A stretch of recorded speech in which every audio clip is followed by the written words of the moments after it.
Well, happy World Card Making Day, everybody. I think this is going to be a fun day. I can't wait to blog hop and check out everyone's projects for today and just enjoy a day of hanging out with friends and doing some creating. So I thought today I would show you a card that I'm going to make. I've had the idea in my head for a while, and I wanted to show you the pieces that I was going to start with.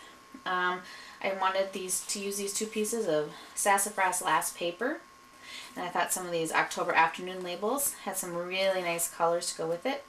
Got some, of course, craft cardstock. I couldn't make one without. And then some burlap. And fabric is pretty hot right now in paper crafting. I think it's really going to be a trend that's taking off, so I wanted to incorporate that, especially when I already see some of that burlap look in the pattern paper. I think it'll be a nice connection. What I'm going to do is I'm going to show you how you can cut this using your Spellbinders dies, and I'm going to use my wizard. And I wanted to show you Labels 8. The new label shape is an S5 die. It is bigger than the S4, so it's a little bigger than a card. And they don't fit in CD cases. So I buy these DVD cases and I put the magnets in there and store my dies. So I think what I'm going to do is I think I want this size of a piece of burlap. I think that looks pretty good. So I'm going to go ahead and I'm going to cut that. And I'm going to use my white spacer plate so I get a little bit more pressure. Put die side up, and I'm going to put my burlap over that. Now, this is probably going to take 2 runs through. And so I'm going to go ahead and cut this.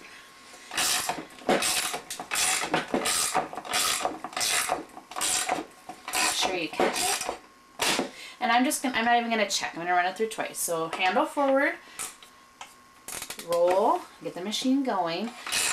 Now I've found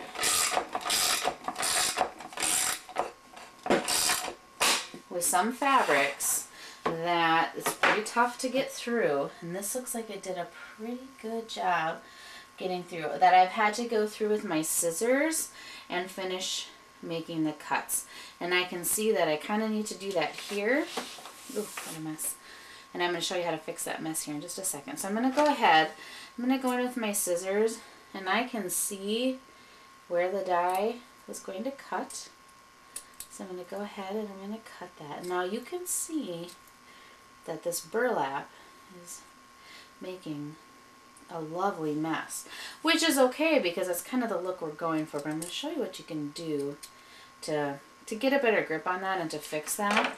So go ahead, I'm going to sweep all my junk away. And what I'm going to do is I am going to use fray check.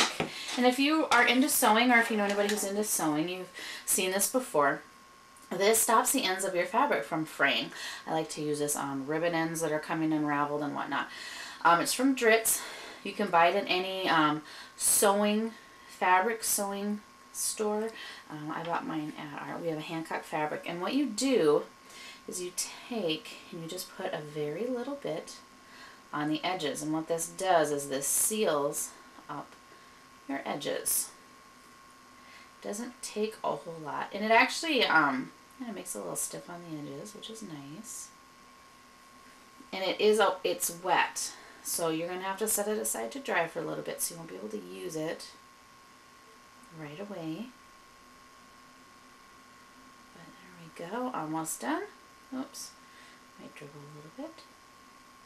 It has a little bit of a smell, but not bad. There are other things that smell worse.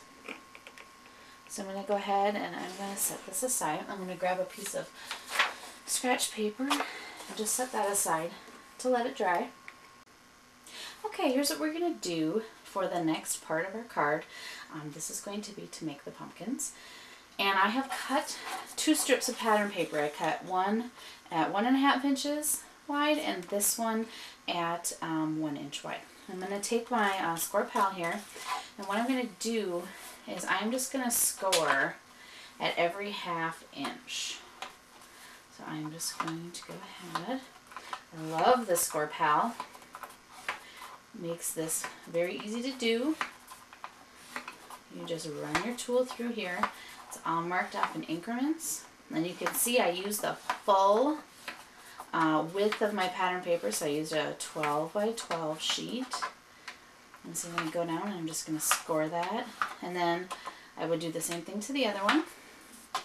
And then what I'm going to do is I'm just going to fold it. I'm just going to kind of go back and forth. And you can see, because I already scored it, how easy this folds back on itself. Just go back and forth. See? A little accordion.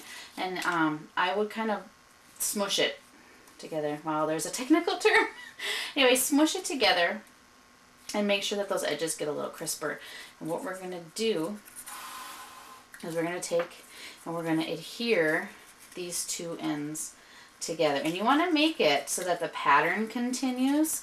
So you are going to want to put a valley fold in a valley fold. So take some adhesive and run a piece here and a piece here, and then match that same piece over the top. Make sure it gets lined up. Now here comes the tricky part, I guess. I don't know. Sometimes you can rip these, sometimes it doesn't. What you're going to do is you're basically going to push this in on itself. And it goes. Just trust that the paper is going to be a little there. And you can see how it folded in on itself. And you get this little shape. Now, if you want more pleats in there, you could definitely put, you know, score every, I did every half, but you could do every 1/4 of an inch. Okay, and you can get that. Now, you can see how it keeps popping up. So what I'm going to do, and once it goes, it goes. It doesn't take much finagling to convince it back to the center. What I did is I took and I die cut a circle already just to glue this to. I just thought it made a good backing for this shape. So I'm going to take some glue and just cover the back of that shape. I'm going to go ahead and flatten this back out again. And I'm going to turn it over, put this piece on the back.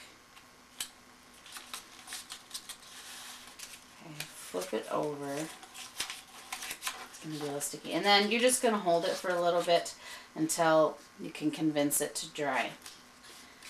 So this is the part of the video that's like watching paint dry. Okay, drying over.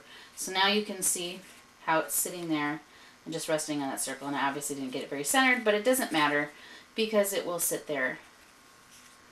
Okay, and that's a 1.5 inch piece. So I'll pull out a card base and you could kind of see that's going to be pretty big.